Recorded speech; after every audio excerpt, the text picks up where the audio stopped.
Me acompaña Fernanda Avendaño, ella es coordinadora anticorrupción del IMCO. ¿Qué tal, Fernanda? Gracias por esta comunicación. Al contrario, muy buenas tardes, muchas gracias por el espacio. Gracias, Fernanda. Antes de hablar del índice, cuéntanos un poco de la labor que hace cada año la auditoría en la lucha anticorrupción, la detección de irregularidades con alto nivel de precisión, por cierto, y también la determinación de acciones para cada caso auditado. Exactamente, pues lo dijiste muy bien. La Auditoría Superior de la Federación se encarga de fiscalizar cómo se utilizaron los recursos en cada año. Cada año, al terminar el cierre y durante el siguiente año fiscal, el siguiente año de ejercicio de recursos públicos, se encarga de seleccionar aquellos proyectos, aquellas instituciones o sectores que tienen en sí mismo algún riesgo, alguna bandera roja, alguna irregularidad, para entonces auditar, fiscalizar esos recursos y, como bien lo mencionabas, emitir una acción o una recomendación en caso de encontrar una irregularidad, algún incumplimiento de contrato, sobrecostos, proveedores que no dieron el bien adecuado, cumplieron con los requisitos técnicos, y a partir de ahí las instituciones también tienen la responsabilidad y los elementos para resolver esas acciones, esas recomendaciones, y entonces solventarlas, o bien en caso de no solventarlas ya pasaría algún otro elemento que puede ser desde una multa o alguna sanción en caso de que no haya una explicación de por qué las instituciones no utilizaban los recursos públicos de manera adecuada. Y eso es básicamente lo que hace la Auditoría Superior de la Federación ya en este momento, con 3 informes que en cada periodo de tiempo salen los 3 informes de un año de la cuenta pública, con instituciones, con sectores, con contratos o con proyectos muy estratégicos, muy focalizados, y que a partir de ahí hay ciertas acciones, ciertas recomendaciones que dirigen a las mismas instituciones. Sí, aunque es deseable, no es posible, ¿no?, realizar auditorías a todas las instituciones y a todos los proyectos y contratos que se llevan a cabo anualmente. Es por eso que la auditoría, como decías tú, tiene que seleccionar una muestra a auditar. Exactamente, aunque el objetivo sería, y dado pues, también el sector vulnerable que puede ser utilizar recursos, contratar hacia actos de corrupción, la auditoría no puede, ni es el objetivo, fiscalizar todo. Pero entonces es ahí donde, a partir de ciertas metodologías, cierto análisis, detecta cuáles son las instituciones que vale la pena monitorear, cuáles son los sectores. Hay una parte de recursos federales, ¿no?, y otra parte que son de recursos federales que se asignan a los estados. Esa también es auditada por la misma Auditoría Superior de la Federación, y de ahí se seleccionan ciertas muestras de recursos, ciertos contratos, para identificar aquellos que tienen banderas de riesgo, algunas irregularidades o incumplimientos. Sí, ahora un insumo, en este sentido, que nos cuentas muy bien este proceso, un insumo que puede ser muy útil, ¿no?, para mejorar la fiscalización, es este índice de riesgos de corrupción. Y aquí te pregunto, ¿qué es el índice y qué mide o detecta en términos de las compras públicas de las instituciones federales?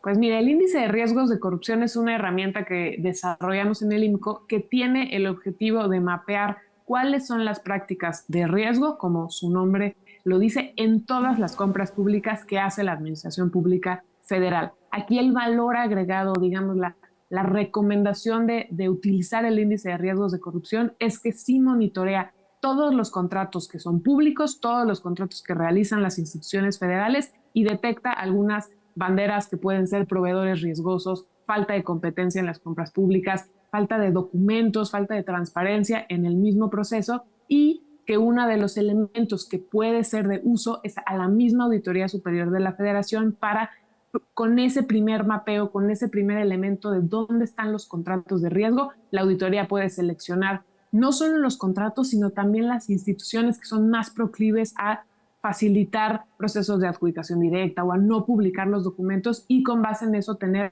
acciones, recomendaciones mucho más específicas y detalladas. Al final, el índice de riesgos de corrupción es una herramienta que generamos desde el IMCO como una herramienta ciudadana, una herramienta de la Organización de Sociedad Civil, pero qué mejor que esa herramienta también pueda tener un último insumo, que es la misma auditoría quien genera una recomendación hacia las autoridades, a quienes ejercen el recurso público, y que pueda ser muy focalizada y muy precisa para mejorar no solo la evaluación, el monitoreo de los recursos, sino también el ejercicio de los mismos cuando las instituciones detectan hubo una Sí. irregularidad, cómo se puede corregir. Sí, nos dices que analizaron los resultados de los informes de fiscalización de la cuenta pública 2020 y 2021. ¿Cuántos procesos de compra se pudieron analizar? Pues en el caso del índice de riesgos de corrupción, cada año son aproximadamente 300,000 procesos de compra, solo a nivel federal. Hay a veces un poquito más dependiendo o menos dependiendo el año, y pues suma una cantidad tan solo en 2021 de 400,000 millones de pesos. Esos 400,000 millones de pesos les dimos algunos elementos de riesgo, prácticas o indicadores de riesgo de corrupción, y que pues por cada institución que realiza una compra van a obtener un puntaje, y a mayor puntaje también es mayor el riesgo de corrupción. Y lo que es muy interesante de esta comparación y auditoría que hicimos con respecto al trabajo que hace la Auditoría Superior de la Federación es que los datos se hablan, es decir, hay una relación entre lo que muestra el índice de riesgos de corrupción del INCO en los contratos y lo que muestra la Auditoría Superior de la Federación una vez que fiscaliza la cuenta pública. Esa relación positiva puede fortalecerse si es la misma institución, si es la misma auditoría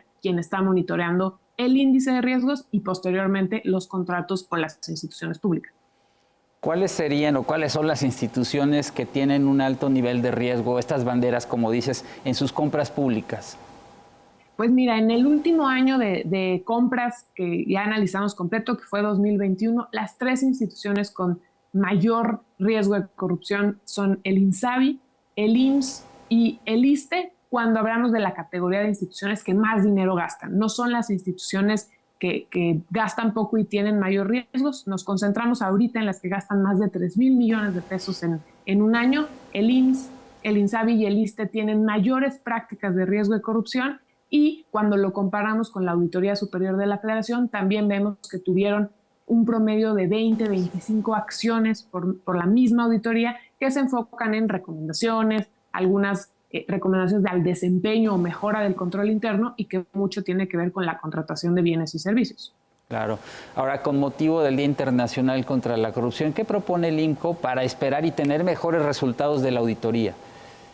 Pues mira, hay un tema importantísimo con la Auditoría Superior de la Federación, que lo que vemos es que las recomendaciones, al menos el último año, que era 2019, el último dato disponible, las recomendaciones se cumplen con cada vez menos frecuencia. Es decir, las instituciones no están aplicando las acciones y recomendaciones de la auditoría, y esta capacidad de identificar las instituciones con mayor riesgo también ha disminuido. Entonces, nuestras recomendaciones que puedan utilizar el índice de riesgos de corrupción, pero cualquier otra herramienta también de detección de riesgos para seleccionar con mayor precisión las auditorías, pero sobre todo para que las mismas instituciones le den seguimiento a los riesgos y a estas banderas rojas y puedan aplicar las recomendaciones y acciones, y no se quede como una práctica, una auditoría que solamente realizó la institución y que no se le dio seguimiento por las mismas autoridades que ejercen los recursos públicos.